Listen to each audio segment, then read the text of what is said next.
안녕하세요. 여러분과 함께 10강으로 끝내는 고전문학 함께하고 있는 신지원입니다. 자, 우리가요, 오늘은요, 고전 운문의 표현상 특징 물어보는 문제들, 개념도 정립해보고 또 실전 문제를 통해서 여러분들이 어떻게 시험장에서 문제를 접근하고 풀어나가야 되는지 완벽하게 해결해보는 시간 가져보려고 하거든요. 사실 이 표현상 특징이 항상 고정적으로 나오는 유형인데 반해서 여러분들이 끝까지 어려워하는 부분이기도 해요. 자, 그래서 오늘이 굉장히 중요한 시간이 됩니다. 이제 우리가요, 기본적으로 작품 읽을 줄도 알고요, 해석도 가능하고 주제 파악도 가능하면 이 표현상 특징 마무리 정복 가능하거든요. 여러분들이 이 부분이 어렵지 않구나 라는 생각 가지고 마무리될 수 있도록 끝까지 집중해서 우리 함께 해봐요. 자, 우리가요, 작품 해석이 가능하면은 사실 거의 많은 문제들을 다 해결한 거나 다름이 없어요. 오늘이 사실 거의 마지막에 문제를 해결하는 날이기도 하죠. 이 표현상 특징 항상 고정적으로 나오는 거라고 제가 앞서 말씀드렸는데, 그러면은 우리가 제일 먼저 뭘 해봐야 되냐? 시험에 항상 고정적으로 나오는 이 개념들이 대체 뭔지 명확하게 개념 정립이 되어 있어야 어렵지 않습니다. 자, 그래서 제가 준비를 좀 해봤어요. 일단 자주 나오는 표현상 특징들을 좀 분류를 해봤는데, 사실요, 선생님 이렇게 돼 있으면요, 반복법이나 대꾸법은 주제 강조 아니에요? 그런 거 아니고요. 사실 모든 표현상의 특징들은 전부 다 화자가 하고 싶은 말, 즉 주제를 강조하기 위해 다 가고 있다라고 해도 무방합니다. 하지만 우리가 공부할 때 좀 편의상 갈라서 좀 보자는 거고요. 이렇게 나눠둔 이유가 주로 이런 내용들은 선지 뒤에 뭐 반어법이나 역설법을 통해 화자가 말하고 싶은 주제를 강조하고 있다라는 식으로 선지에서 잘 엮이는 그 개념들로 좀 분류를 해본 거예요. 그래서 이게 절대적인데, 여기 이거 대꾸법이요, 다른 데서 보니까 주제 강조래요, 이런 식으로 받아들이면 안 되고, 일반적으로 문제에서 가장 많이 엮이는 애들끼리 세트로 좀 묶어놨다라고 여러분들이 생각을 좀 해주셔야 됩니다. 자, 일단 첫 번째로 주제 강조하는 것 중에 참 잘 나오는 거, 영탄법, 서리법, 반어법, 역설법, 수미상관, 뭐 대비, 대조, 이런 것들 있죠. 자, 요런 내용들 들었을 때 여러분들이 이거 뭐예요? 이런 것들이죠, 주로.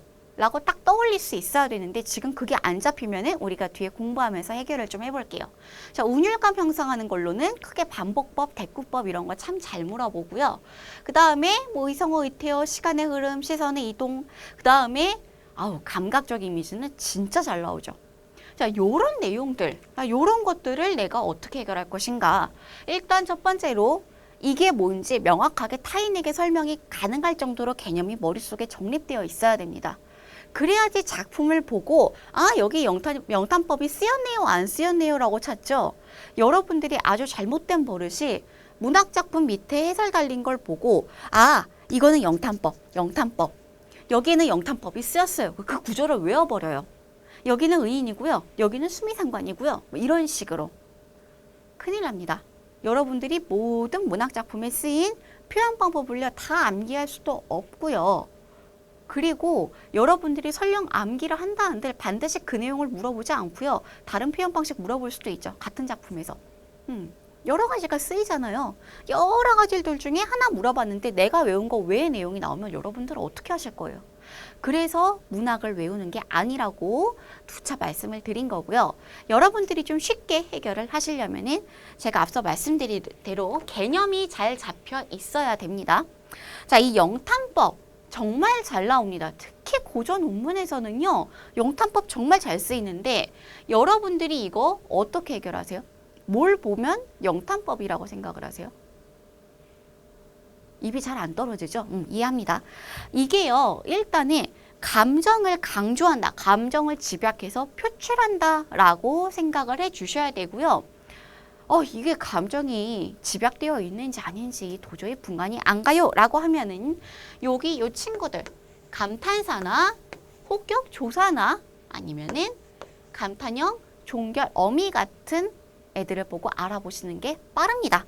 감탄사 같은 경우에는 여러분들이 그래도 자신 있게 알아보죠. 뭐 있어요? 고전 운문에서는요. 아, 오, 막 이런 거 나오잖아요. 그런 애들이 감탄사고 혹격조사. 지금이 문법 시간은 아니지만 여러분들 혹격조사 뭔지 아시죠? 호, 불을 호자잖아요. 그래서 누군가를 부를 때 나타내는 건데 누구누구야 이런 것도 있고 그 다음에 뭐뭐여 이시여 막 이런 거 있죠. 뭐뭐이시여 하늘이시여 이런 거 이런 것들도 해당이 되고 자 그 다음에 감탄형 종결어미라고 해서요. 서술어 뒤에 여러분들이 좀 알아보기 쉽게 어라 뭐뭐 해라 이런 것들 아니면은 그 다음에 뭐뭐구나 너는 날아갔구나 뭐 이런 식으로 끝날 때 있죠. 요런 거나 아니면 뭐뭐 하는가 하면서 뭐 감탄으로 끝날 때 요런 거 보고 알아보시면 됩니다. 일반적으로 우리가 봤을 때 감정이 몰려있나 안 몰려있나 아리까리한데 이렇게 얘기하거든요. 자신 없으면은 요 세 가지는 좀 외워주시는 게 좋고요. 자, 그 다음에 서리법. 자, 요것도 참 잘 나오죠. 여러분들이 서리법이라고 하면요. 뭘 떠올리면 되냐면요. 야, 이거 이쁘지 않냐? 요거 떠올리면 돼요. 즉, 진짜 몰라서 물어보는 건 절대 아니고요. 일부러 내가 하고 싶은 말을 좀 강조해주기 위해서 다 알아요. 다 누구나 알고 있는 거를 의문문 형식으로 표현을 한 거예요. 이래서 요거는요. 다 알고 내 속에 이미 답이 있습니다. 자, 근데 야, 이거 예쁘지 않냐? 라고 했을 때 여러분들 뭐라고 맞장구를 쳐줘야 돼요? 야, 진짜 예쁘다 라고 해줘야 되죠. 즉 예쁘다는 게 강조가 되잖아요. 강조를 위해서 일부러 누구나 알고 있는 거를 의문문 형태로 표현했다 라고 생각을 해주시면 되고요. 자, 그 다음에 여러분들이 이제 반어랑 역설을 좀 보셔야 되는데 반어 역설을 상대적으로 좀 헷갈려 하는 경우가 많은 걸 많이 봤습니다. 반어랑 역설이랑 말 안 되는 거? 뭐 이렇게 지나가거든요. 자, 근데 지금 한 번만 명확하게 좀 잡아두세요. 반어랑 역설이랑 이렇게 나란히 나오는데요. 자, 반어 같은 경우에 설명이 뭐라고 돼 있어요? 내가 나타내려는 뜻과 반대로 표현하는 방법이라고 되어 있고, 자, 상대적으로 원래 의미가 강조되는 효과가 있다라고 나와 있죠. 역설은 뭐래요? 표면상으로는 이치에 어긋나는 듯하지만 그 안에 진리를 담는 표현 방법, 모순되는 내용을 연결시켜서 뭔가 새로운 느낌을 준다라고 되어 있는데 이걸 외워서는 구분을 못하고요. 여러분들이 실생활에서 가장 많이 듣는 걸로 일단 반어부터 잡아보자면이 자, 학교에서 여러분들이 책상을 부러뜨렸어요. 꽝 해서 부러뜨렸어요. 선생님이 오셨고 잘한다 라고 얘기를 하셨어요. 자, 아이고 잘한다 라고 얘기를 했을 때 지금 이 문장에요. 여러분들 이상이 있어요? 즉 뜻이 안 통한다던가 문장의 앞뒤 말이 안 맞는다던가 이런 거 있나요? 없어요. 그냥 앞뒤 상황 다 빼고 문장만 먼저 봤을 때요. 얘는요. 아무 이상이 없는 말입니다. 그죠? 잘한다라는 문장 자체에 앞뒤가 안 맞는 모순이 있지 않아요. 모순 없죠? 자, 근데 지금 내가 사고 쳤어요. 사고를 쳤는데 잘한다라니. 지금 선생님은요. 이 자식이 하고 부들부들 떨고 있는데 마음과는 반대로 나온 거죠. 문장 자체에 모순이 없는데 이렇게 본인이 지금 가지고 있는 내면의 어떤 마음이라든가 처한 상황과 완전 반대로 얘기하는 거를 반어법이라고 합니다. 이게 반어예요. 자, 역설은 여러분들 뭐 알고 있어요? 여러분들이 역설 중에서 가장 자신 있게 얘기할 수 있는 거. 아주 쉽게 얘기하자면요. 아름다운 이별. 아니면은 여기에 아름다운 이별이나 슬프지 않, 기쁜 이별, 뭐 이런 얘기가 나오는 경우가 있습니다. 말이 되냐고요. 자, 지금 이별, 슬프고 안 좋은 굉장히 부정적인 이미지인데 아름답다, 기쁘다 이거 전부 다 긍정 이미지잖아요. 이거 둘이 일단 붙은 것 자체가 말이 안 된단 말이에요. 그래서 역설은요, 어떻게 구분하시면 되냐면요. 문장 자체에 이미 모순이 있는데 우리가 일반적으로 너무나 아름다운 이별이었어 하면은 그 안에 담긴 속뜻은 네이티브 스피커니까 파악이 가능하죠. 이게 이 설명에 나오는 진리가 담겨 있다라고 하는 겁니다. 그래서 여러분들이 반어와 역설을 구분하실 때 제일 편하게 구분을 하시려면요. 문장 자체에 모순이 있나 없나? 이걸 먼저 따져주세요. 앞뒤 모순이 있으면은 역설이고요. 앞뒤 모순이 없으면 반어법이 됩니다. 둘 다 효과는요. 조금 더 강조해주고 좀 새로운 신선한 느낌을 주기 위해서 사용되는 거고요.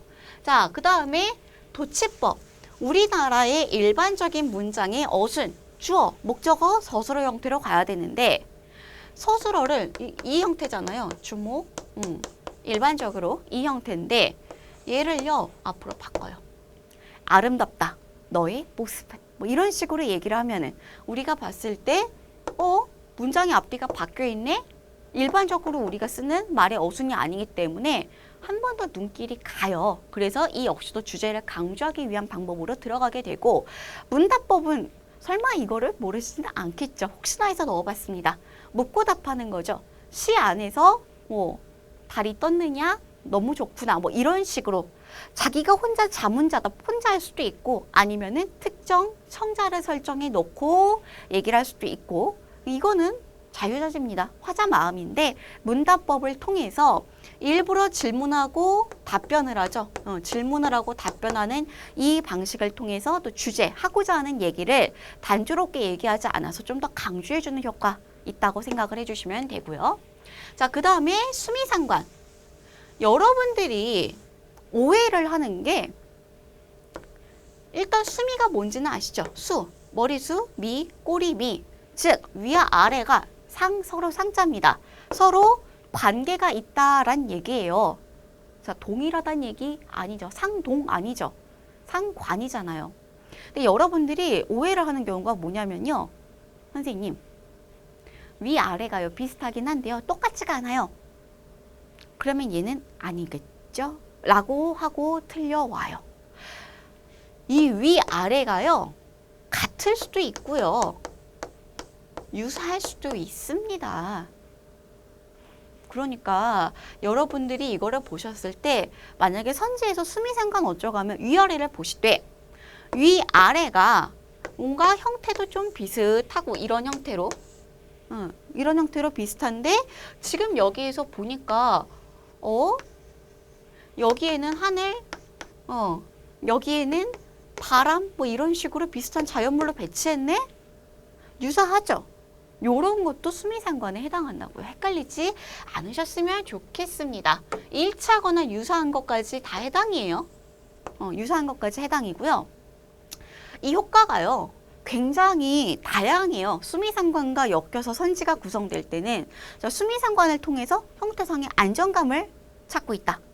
부여하고 있다. 이런 얘기도 나오고 운율감 형성의 얘기도 나오고요. 또 의미 강조의 효과도 있습니다. 자, 요거를요. 보시면은 한 번씩 이해를 해보면은 여러분들이 금방 머리에 들어오거든요. 형태상의 안정감. 자, 여러분들 샌드위치나 햄버거 생각을 해보세요. 샌드위치는 오픈 샌드위치 말고요. 요 위아래 꽉 닫힌 거. 흔히 우리가 빵집에서 사 먹는 그 샌드위치. 위아래요.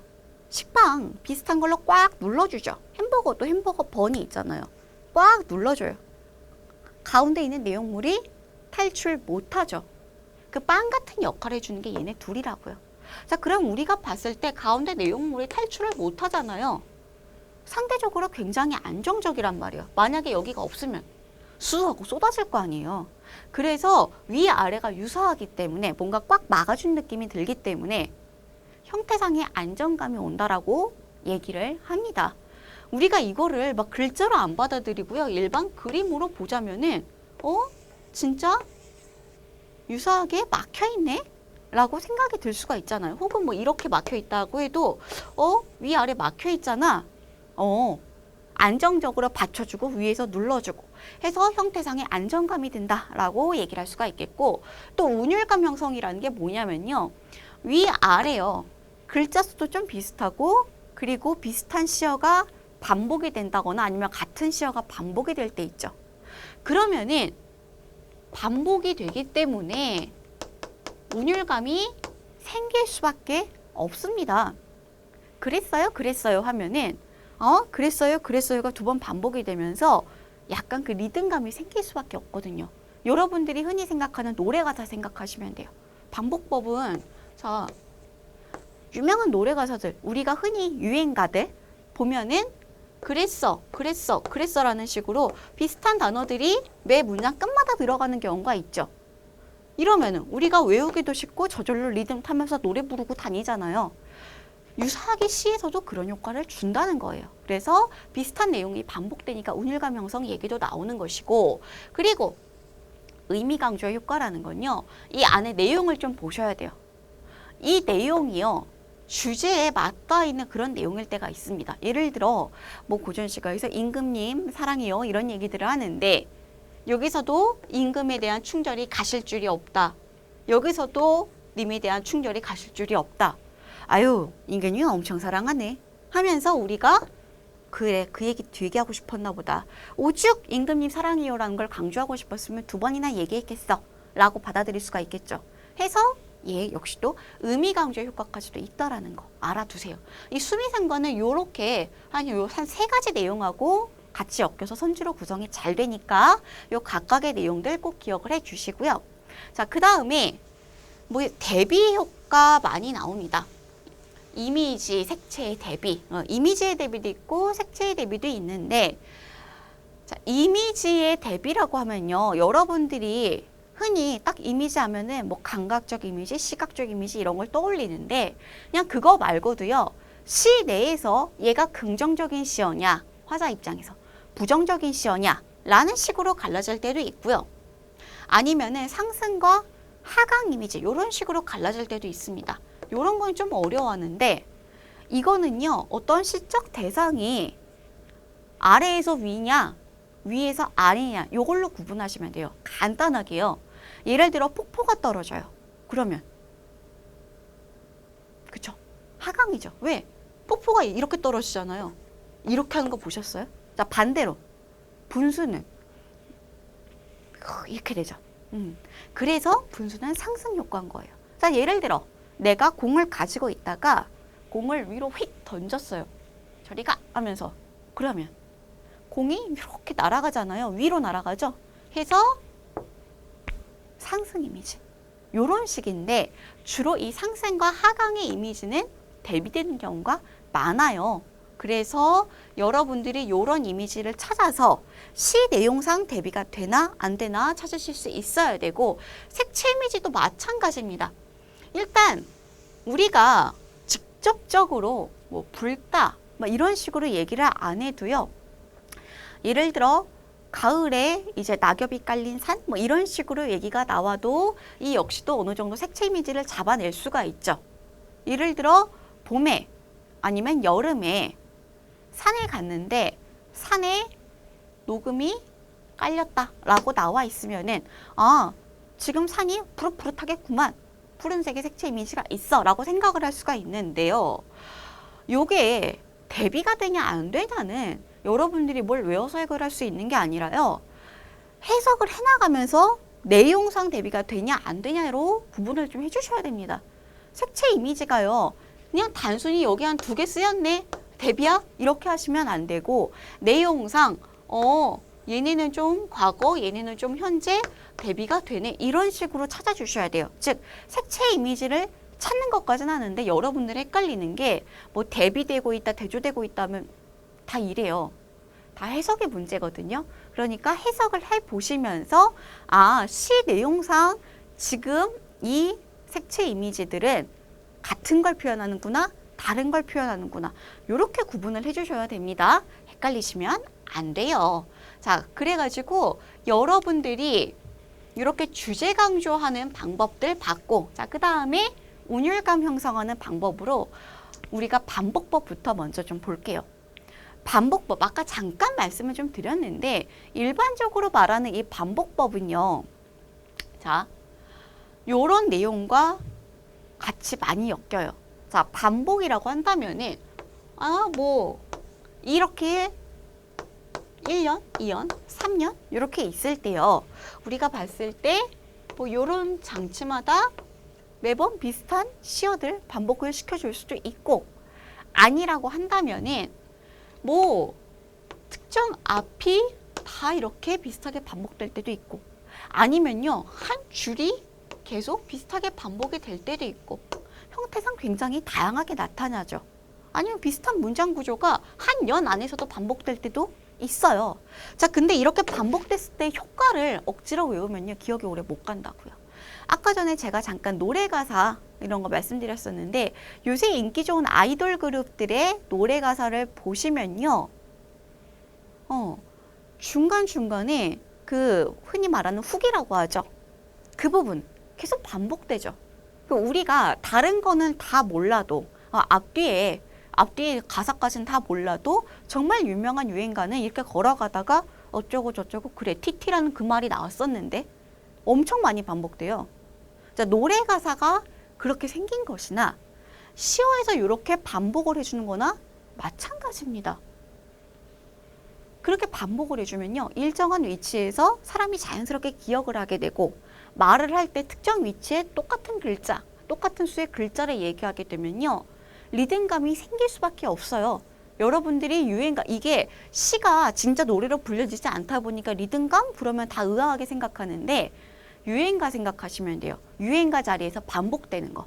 그러니까 하다가 어쩌고 저쩌고 그래 TT 하면서 길거리 나오는 거 따라 부르게 되잖아요. 그게 바로 운율과 리듬감입니다.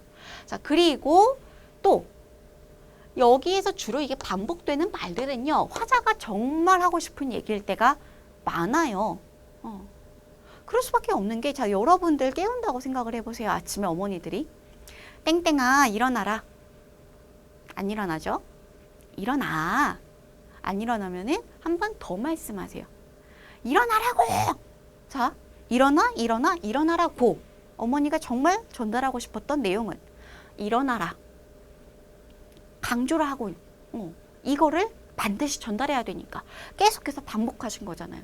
똑같습니다. 화자 입장에서도 하고 싶은 얘기가 있는데 이거를요 한 번만 얘기해서는 그렇게 임팩트 있게 독자들에게 다가갈 것 같지가 않으니까 여러분들에게 이거를 좀 강조하고 싶어서 진짜 하고 싶은 말은 이거예요 라는 그 느낌으로 계속 일정한 자리에서 반복을 해준 거고요. 이 구조적 안정감이라는 거는, 자, 요렇게 비슷한 자리마다 만약에 문장이 반복된다고 생각을 해보세요. 여기마다 이렇게 반복이 돼요. 누가 봐도 굉장히 정연하게 늘어서 있잖아요. 자, 그리고 이 구조적 안정감, 뭔가 이게 들쑥날쑥하지 않죠. 이거랑 이거보다 이게 훨씬 더 안정감이 있잖아요. 예측도 가능하고. 구조적 안정감과 뭔가 우리가 봤을 때 편안함을 느낄 수가 있거든요. 이게 들쑥날쑥하지 않고 이렇게 갖춰져 있으면.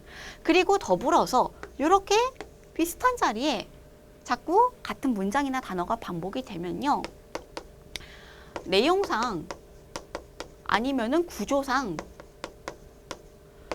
통일성 역시도 획득할 수 있다라고 또 같이 나옵니다. 왜냐면요, 통일성이란 얘기가 뭐냐면요, 자, 이렇게 생긴 거 얘네들을요 다 잘라서 여기저기 뿌려버린다고 생각을 해보세요.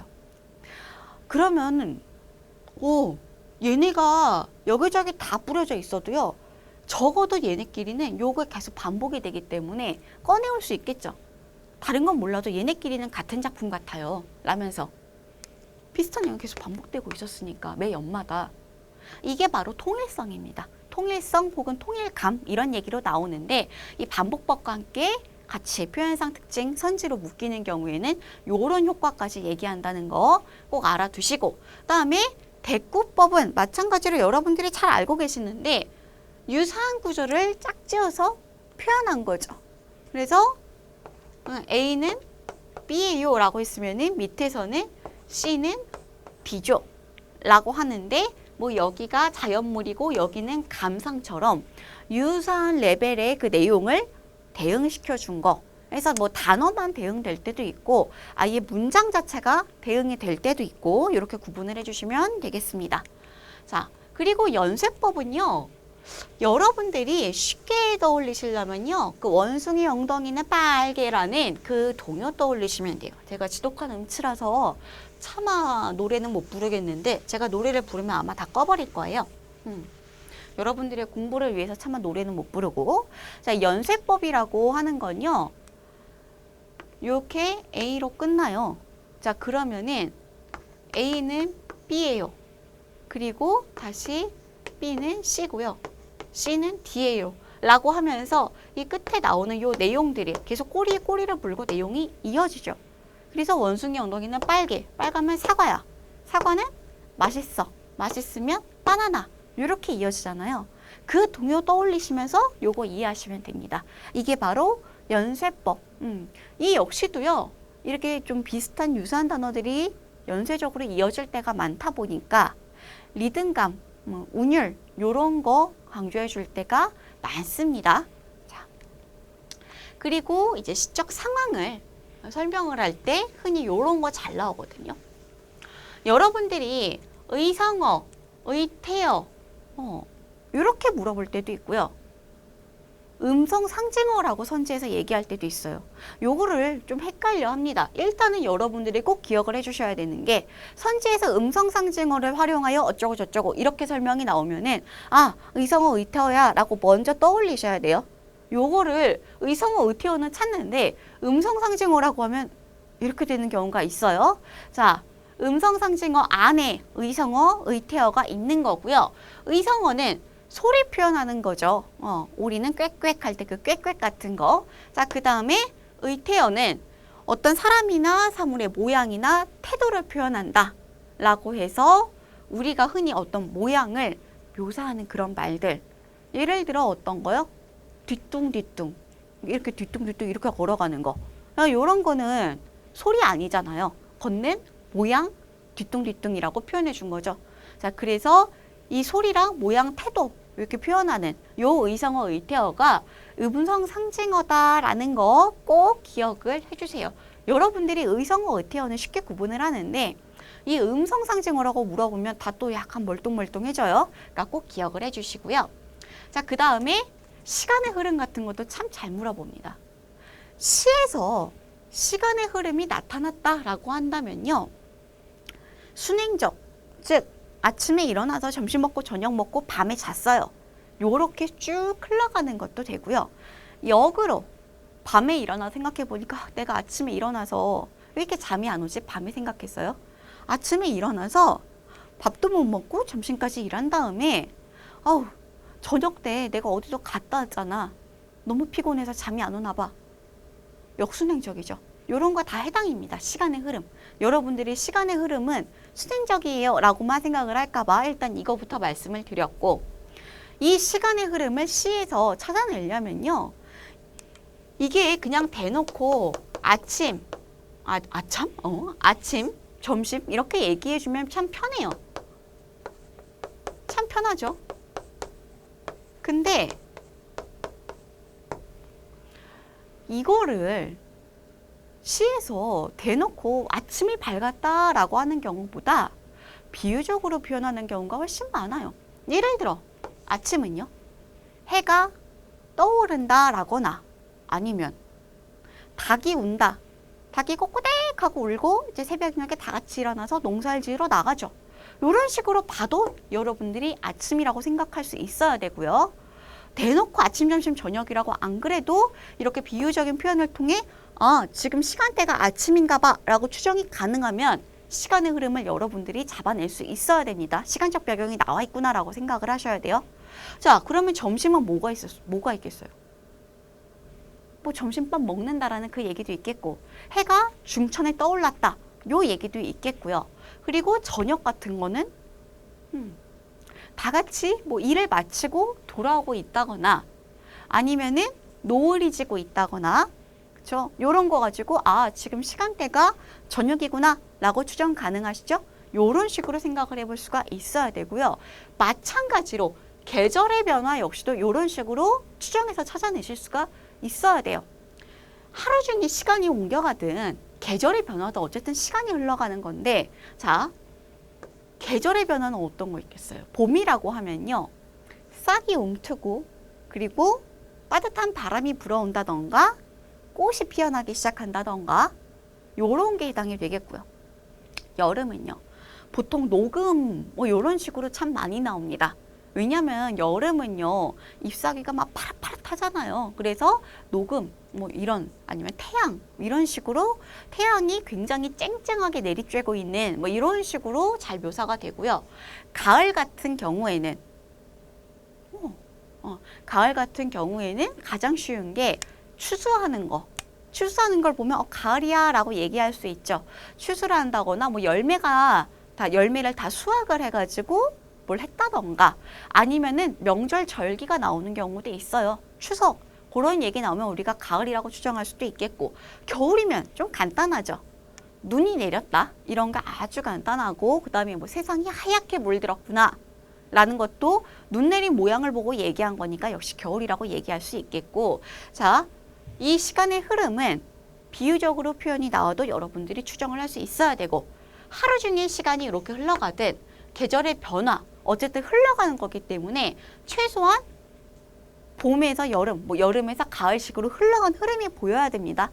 봄만 나온 거는 시간적 배경만 알려주는 거고요. 여기서 말하는 흐름은 봄에서 가을 뭐 이런 식으로, 아니면은 가을에서 겨울 뭐 이런 식으로 나와줘야지 흐름이 있는 거죠. 자, 요렇게 돼서 나와주는 거. 이 시어를 찾아서 아, 여름, 아, 가을, 아, 겨울 요렇게 찾아주셔야 됩니다. 자, 헷갈리시면 안 돼요. 자, 첫 번째, 시간의 흐름이 나타난다라고 했을 때 순행이나 역순행적 둘 다 해당. 그다음에 대놓고 여름이에요, 가을이에요, 저녁이에요, 밤이에요 안 그래도 비유를 통해서 추정상 알아볼 수 있어야 된다. 장마가 내린다라고 했을 때 우리가 봄이라고 안 하잖아요. 그죠? 이런 식으로 알아들을 수 있어야 되고, 그리고 시간적 배경이 제시가 된 거랑 시간의 흐름이 있는 거랑 헷갈려 하거든요. 시간적 배경은요, 흐름 필요 없어요. 아, 아침이구나. 해가 이렇게 떠오르고 있다라고 하니까 새벽 아침이구나. 시간적 배경이 제시가 됐죠. 자, 근데 여기서 끝나면요, 흐름은 없는 겁니다. 흐름은 뭔가 이동상이 보여줘야 돼요. 이렇게 구분을 좀 해주시면 되겠습니다. 자, 그리고 공간의 변화나 시선의 변화, 요것도 여러분들이 이제 어떤 특정 장소를 언급한다거나 하면은 찾아요. 쉽게 찾는데 이게 공간의 변화인지 시선의 변화인지 요걸 헷갈려 하거든요. 쉽게 보시려면요, 공간의 변화는요, 내가 직접 이동을 해야 돼요. 화자가. 내가 지금 앞마당에 있다가 밖에 나가서 산을 올라가니 내가 이동하는 모습이 보여줘야 돼요. 시선은요, 앞마당에 앉아서 산을 봤다가 저기 강을 봤다가 날아가는 새를 봤다가 제가 이동해요, 안 해요? 안 하죠. 요게 시선의 변화입니다. 뭔가 장소를 언급한다던가 하면은 성급하게 판단하는 경우가 있어요, 여러분들이. 자, 그게 아니라 시 안에서, 그래서 여기로 이동을 했다고 발걸음을 옮겼나 안 옮겼나, 거기 갔나 안 갔나를 꼭 판단을 해주셔서 여러분들이 보셔야 됩니다. 자, 그리고 이 감각적 이미지, 시 이미지 관련해서 정말 많이 나오죠. 감각적 이미지, 시각, 촉각, 후각, 미각, 촉각, 즉 인간이 지닌 오감이에요. 여러분들이 눈으로 인식할 수 있는 거, 낙엽이 색깔이 뭐 빨갛게 물들었다, 이런 것도 역시 시각이 되겠고요. 여러분들이 좀 헷갈려하는 게 이제 그 촉각 같은 거, 아이 차가워, 이런 걸 보고 뭐야 이런 경우가 있는데, 우리가 피부로 닿아서 아 차가워, 아 뜨거 라고 얘기를 하죠. 자, 그래서 이런 것도 다 촉각입니다. 굉장히 따가운 그 느낌 역시도 촉각에 해당을 하고요. 청각도 단순히 정말 어떤 뭐 음악 소리 이런 거 말고도요, 누군가가 흥얼거리는 노랫소리, 시냇물이 흘러가는 소리 역시도 귀로 인식을 하니까 이 역시도 다 해당이 됩니다. 의성어나 노래 같은 것도 함께 청각적 이미지로 들어간다는 걸 제일 헷갈려 하거든요. 요거는 반드시 좀 기억을 해 주시고요. 자, 그리고 요 두 가지 이상의 감각적 이미지, 단순 나열이 아니라 하나의 감각을 다른 감각으로 전이시키는 공감각적 이미지가 있는데요. 요거를 여러분들이 좀 헷갈려 하시는데, 이 하나의 시에서 단순히 두 가지 이미지만 나온 게 아니라 눈으로 보는 거를요, 시각적 이미지로 일단 표현을 하죠. 와, 저거는 금색깔이야. 자, 금색, 눈으로 인식을 하는데 이거를 울린다라고 표현을 해요. 청각이잖아요. 왜 눈으로 보는 거를, 색깔을 소리로 얘기하지? 자, 이런 경우입니다. 그래서 전이라는 건요, 단순 나열이 아니다 라는 거 꼭 기억을 좀 해주셔야 되고, 자, 그 다음에 이 생성, 소멸, 동적, 정적, 긍적, 부정, 상승, 하강, 이미지 이런 내용들이 있습니다. 지금 여기에서요, 앞서서 상승, 하강, 긍정, 부정 이런 건 말씀드렸었죠. 긍정, 부정은 정말로 해석을 잘 해가면서 이게 지금 단순히 해는 일반적으로 좋은 거야 이런 식으로 판단하면 안 되고, 맥락상 이 해가 화자에게 도움을 주는 존재인가, 의지가 되는 존재 맞나? 아, 그러면 긍정이 맞구나. 이런 식으로 맥락상 해석을 해주시면서 가셔야 되는데, 나머지 역시도 마찬가지예요. 단순 암기에서 야, 이런 거는 무조건 생성이야 라고 하기에는 여러분들이 실수할 가능성이 많습니다. 물론 일반적으로 뭐 동적이다, 정적이다. 동적, 움직일 동자고요. 정적은 조용히 가만히 있는 거예요. 동적이라고 하면은 보통 뭐 걸어가고 뛰어가고 뭐 이런 거 얘기한다. 이런 거는 좀 일반론을 적용시킬 수가 있는데, 그 외에 이미지, 생성의 이미지, 소멸의 이미지. 생성? 그러면은 일반적으로 뭔가 그 아침에 해가 떠오르는 그 느낌, 뭔가 생성의 느낌 아니에요? 그럼 무조건 아침에 해 나오면 생성.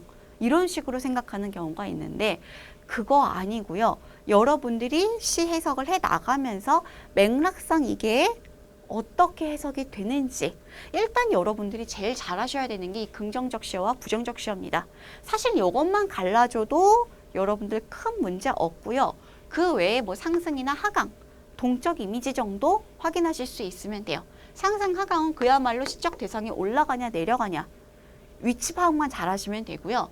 동적, 정적은 움직이냐 안 움직이냐, 생성과 소멸은 사라지느냐 생겨나느냐. 예를 들어 이파리가 새로 열리고 있어요. 열매가 열리고 있으면 생성인데, 지금 낙엽이 다 떨어지고 있으면 소멸의 이미지죠. 이런 식으로 파악을 하셔야 됩니다. 여기 쓰이는 시어를 외우라는 게 아니라 맥락상 어떻게 해석을 해줘야 되는지 이 맥락을 읽는 연습, 우리가 앞서 해왔던 이 시 해석 연습과 연결지어서 보시면 되겠습니다. 자, 그러면요, 우리 잠깐 쉬었다가 이렇게 많은 이미지들이 문제에는 대체 어떻게 쓰이는지 문제로 한번 확인해 보러 갈게요. 자, 우리가 앞서서 수많은 표현상 특징에 쓰이는 개념들을 확인해 봤는데, 이 개념들이요, 진짜 문제에서는 어떻게 찾아야 되는지 걱정 좀 되죠. 그래서 준비했습니다. 우리가 문제를 통해서 직접 보면서 표현상 특징 한번 찾아볼게요. 자, 이거요, 수능 문제예요. 되게 최근에 출제됐던 문제인데, 여러분들이 수능 문제를 풀 수 있으면 아무래도 자신감이 쫙 상승을 하겠죠. 한번 볼게요. 자, 어와 동량제를 듀얼리하여 어이할고라고 얘기를 합니다. 우리가 해석 방법을 배웠기 때문에 유추할 수가 있겠죠. 어와 동량제를 듀얼이 절이해서 어이할고라고 얘기를 하면서요. 헐뜯어 기운 집에 헐뜯는다? 서로 막 욕하고 이런 거잖아요. 자, 이렇게 헐뜯어서 기운 집? 기울어 가는 집? 뭔가 좀 안 좋은 집이죠. 이렇게 기운 집에 의논도 하도할샤, 이 하도할샤 예전에 한번 봤었죠. 의논도 되게 많대요. 자, 그러면서 목수가 고자자? 이건 다 뭔지 모르겠죠? 자, 지나가도 됩니다. 우리 이런 거 연습 많이 했죠. 이거 들고 허둥대다 말려나다. 지금 동량제를 뭔가 문제가 있나 봐. 저거 어떻게 라고 얘기하면서 지금 이 집은 어때요? 서로 헐뜯고 좀 기울어져 있어요. 여기에 대해서 아이고 저거 어이할거 하면서 목수들은 뭔가 이 자 같은데 자가 무슨 자인지는 몰라도 지나가셔도 됩니다. 이 자 들고 허둥대다 마는구나. 즉 지금 좀 뭔가 오합지졸 상태죠. 그 얘기를 하고 있고, 자 여기서 여러분들이 요거는요 굉장히 궁금해할 텐데 그냥 창고 지키는 사람이 쓰는 작은 자 얘기합니다. 그냥 자의 종류 중 하나예요. 자 이렇게 얘기를 하고 있고요. 자 나에서는 뭐라고 하는가? 바깥 별감이 많이 있고요. 바깥 마름에 달아주도 뭔지 다 모르겠어요. 마름이라는 건 어디서 들어보긴 했는데 달아주도가 뭔지는 잘 모르겠다. 넘어가셔도 되고요. 자 여기에서 넘어가고 보니까 그 뒤에 뭐라면요. 제 소임을 다 말이고 몸을 끓일 뿐이로다. 몸 끓이다 꺼리다랑 제일 유사하죠. 자 바깥 별감도 많이 있고요. 바깥 마름도 있는데 소임 즉 자기가 맡은 일을 다 버려버리고 몸을 끓이다 몸을 꺼리다. 설마 물로 끓이는 그거겠어요? 끓이다 꺼리다인데 그러면은 지금 이 사람들이 좋지 않은 상태잖아요. 자기 할 일을 안 한다는 얘기네요. 자, 비세어 적은 집을 뉘라서 고쳐이며 읽을 수 있죠. 비세어 비가 새서 적은 집 썩은 집이에요. 그럼 큰일 난 건데. 그래서 이 집을 누가 고칠 것이며 옷 벗어 무너진 담. 무너진 담입니다. 여러분이 맞아요. 여러분이 소리 나는 대로 읽어보면은 유추가 다 돼요. 옷 벗어 무너진 담을 뉘라서 고쳤을 거. 즉 이거를요 제대로 고쳐서 뭘 어떻게 수습을 해줄 수 있는 사람이 현재 이 작품 안에서 있다 없다? 없어요. 지금 좀 큰일 났습니다. 자, 불안당 구멍 도적 아니 멀리 다니거든. 뭔가 도적이 있는데 아니 멀리 다닌대요. 즉 도적이 아직도 그렇게 멀리 간 게 아니라고 하는데 화살찬 수화상직 뭔지 몰라도 뉘라서 힘써있고 즉 뉘라서를 계속 반복하고 있죠. 반복하면서 뭐래요? 대체 이걸 뉘가 힘써있고 뉘가 고쳐싸있고 뉘가 고쳐이며 라고 하면서 대체 이 일들을 누가 하겠냐? 뉘라서 계속 얘기하고 있어요. 자, 크나큰 기운 집에 마누라가 혼자 앉아서 다 기울어가는 집에 혼자 앉아있는 이 마누라가 명령을 들으며 논의를 눌러 할고 명령을 누가 듣고 그다음에 논의를 해야 되는데 누구랑 할고 왜? 혼자 있으니까 딱 혼자 앉아있는 걸로 봐서 이 밑에 줄에 해석이 안 돼도 이 마누라 상태 지금 안 좋을 것 같죠? 자, 낮 실은 반 금신 혼자 맞다 계시거니 낮에는 실은 밤에는 금신 낮과 밤이 뭔지 잘 파악을 못했어도 실은과 근심이 혼자 다 맞다 계시거니 자 여기서 요거 요런 거 해석 안 돼도 실은과 근심이 혼자 계신다. 누가? 마누라가. 그럼 마누라 상태가 지금 되게 안 좋은 상태죠. 머리 아파 죽겠는데 논의할 사람도 없어요. 자, 그래서 옥 같은 얼굴이 편하실 적 몇 날이니 여기 옥에서 눈치채 주셔야 되죠. 인간과 관련된 얘기인가 봐 라면서 눈치 딱 채줘야 되고 그러면 이 마누라가 옥, 임금이라고 우리가 유추가 가능하겠습니다. 자, 그러면요 지금 뭐야? 일하는 애들이 제대로 없어요. 지금 집 상태 되게 안 좋죠. 집 상태가 난리가 났는데요. 제대로 일하는 사람은 없고 마누라로 얘기되는 임금은요. 아이고 말이야. 긴 이 상태죠. 논의를 할 사람도 없고요. 지금 실은과 근심이 많아요. 혼자 그걸 다 안고 있어요. 자, 근데 이 집이 일이 되기 뉘 탓이라 할 셔이고 이 집이 이렇게 되는 게 대체 누구 탓이라 할 거냐는 거예요. 모두의 탓 아닌가? 그죠? 자, 근데 뭐라고 하냐면요.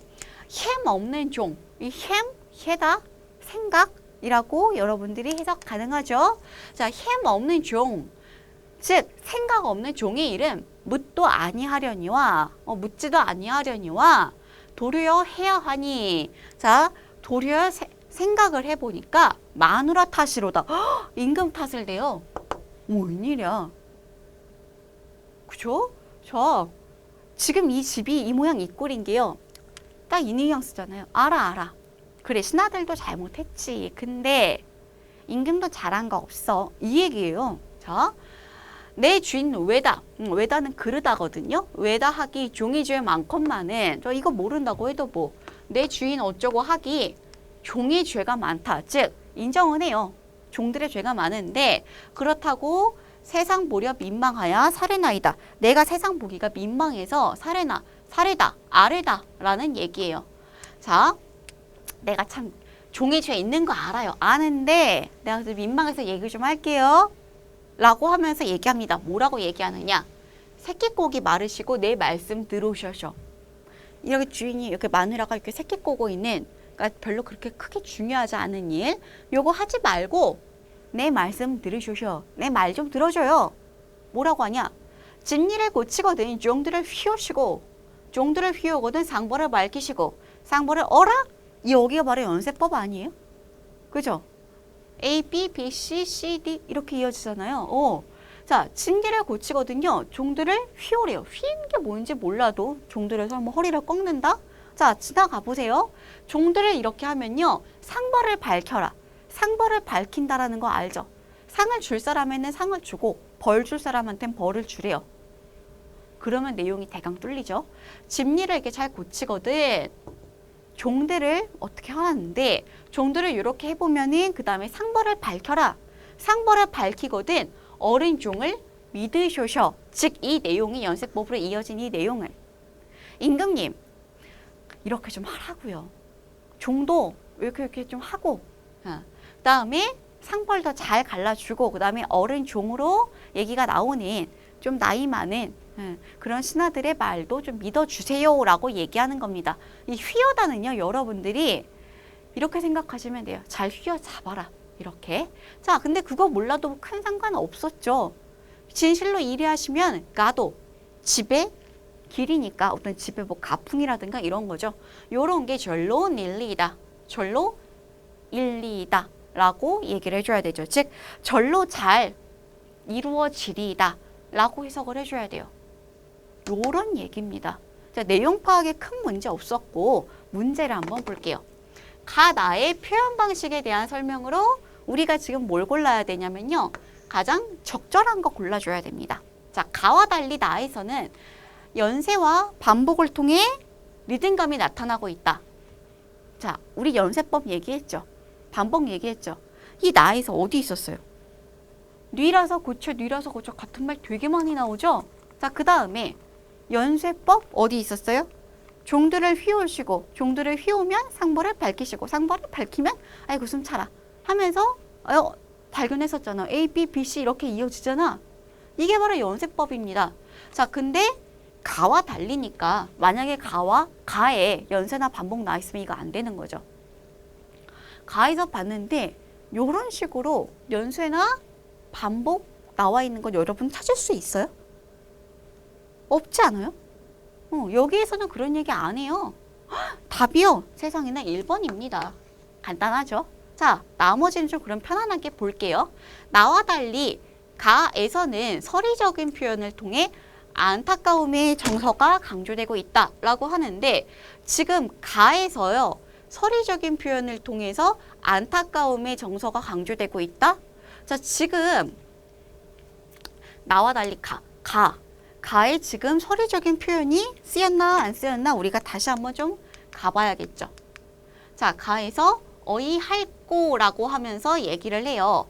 자, 지금 여기서 그런데 지금 여기에서는 고쳐 쌀꼬, 힘써 할꼬라고 하면서 여기도 서리법 쓰이지 않아요? 즉, 둘 다 쓰였죠. 자, 그래서 얘는 탈락. 자, 그 다음에 나와 달리 가에서는 직유의 방식을 통해 대상의 이미지가 선명하게 드러나고 있다. 직유 같은 거야 원하기 쉽죠? 자, 그러면 가에 직유가 있나 없나? 여러분들 가 보자고요. 읽을 수 있으니까 여러분들 찾을 수 있어요. 지금 직유법이라고 한다면요. 뭐뭐같이 뭐뭐처럼 이런 내용 찾아줘야 되는데 지금 그런 내용이 없어요. 그죠? 자, 그러면 가에 그런 거 없으니까 넘어가 주고 자, 적절한 거 찾아줘야 되는데 가 나에서는 모두 색채어를 통해 대상의 면모가 강조되고 있다. 색채어란 예를 들어 뭐 붉은 입술 아니면 뭐 파란 하늘 이런 걸 보고 와 우리가 하늘색, 파란색 뭐 이렇게 찾잖아요. 자, 근데 지금 여기에서요. 색채미지 나에서 일단 찾을 수가 없었고 가 역시도 색채미지 우리가 못 찾죠. 자, 그래서요. 이 4번도 지나가지고요. 그 다음에 가 나에서는 모두 과거와 현재의 대비를 통해 시상의 전환이 이루어진다. 과거엔 이랬는데 지금 이 사람들 이거 뭐야 이거. 옛날엔 좋았는데 전환까지 되려면요. 옛날엔 좋았는데 지금은 아니에요. 이렇게 나와줘야 되는데 지금 내용상 그렇게 분리되는 거 없죠. 단지 지금 이거 다 어떡할 거야. 다 이 뉘앙스잖아요. 자, 그래서 답이 1번. 이렇게 표현 방식 수능 문제까지 여러분들이 풀어낼 수 있다고요. 자, 우리가 이렇게 문제까지 확인해 봤는데요. 잠깐 쉬었다가 이제 마지막 마무리 복습 포인트 좀 잡아볼게요. 자, 우리가요 오늘 좀 배운 내용이 많았죠. 요 내용들요 다시 한번 짚어드릴게요. 지금 제가 짚어드리는 내용은요 여러분들이 꼭 한번 개념도 확인해 보시고 머릿속에 넣어 주셔야 되는 얘기들입니다. 자, 우리가 오늘 시험에 자주 나오는 표현상 특징에 대해서 배웠습니다. 이 개념들, 쓰이는 이 문학 개념어들이 무슨 내용을 가리키는지 정확하게 설명을 할 수 있어야 여러분들이 우리 문제 풀 때 확인했듯이 와 여기 연세법이 쓰였잖아 라고 발견을 할 수가 있어요. 자, 그래서 우리가 뭐 이게 절대적인 건 아닌데 일반적으로 이런 기법이 이 효과랑 어울려서 시험 선지로 잘 만들어진다라고 해서 크게 4가지로 좀 갈라봤습니다. 주제를 강조하기 위한 거, 운율감 형성하기 위한 거, 시적 상황을 드러내기 위한 거, 시의 이미지 형상화 방식까지 짚어봤는데 요 내용들이요 반드시 딱 이렇게 1:1 매칭 아니라고 했죠. 감각적 이미지가 잘 효과적으로 쓰여서요 시의 내용 형상화 말고도 주제 강조에도 쓰여요. 제가 반드시 1:1 매칭 아니라고 다시 한번 좀 강조를 드립니다. 여러분들이 이제 무조건 얘는 이거밖에 없어, 효과 이거밖에 없어라고 외울까봐 그래요. 절대 그러지 마시고요. 얘는 통상적으로 같이 잘 엮여서 나오는 선지이다. 하지만 그 외에도요. 사실 수많은 표현 방식들 대다수가 주제 강조를 하기 위해서 이렇게 다양한 장치들을 쓰고 있다라는 걸 이해해 주시고 이 개념들 정리 꼭 해주시고요. 우리는 다음 시간에 이제 6강입니다. 6강으로 해서 고전 운문은 끝이 나거든요. 자, 6강 고전 운문으로 다시 만나요.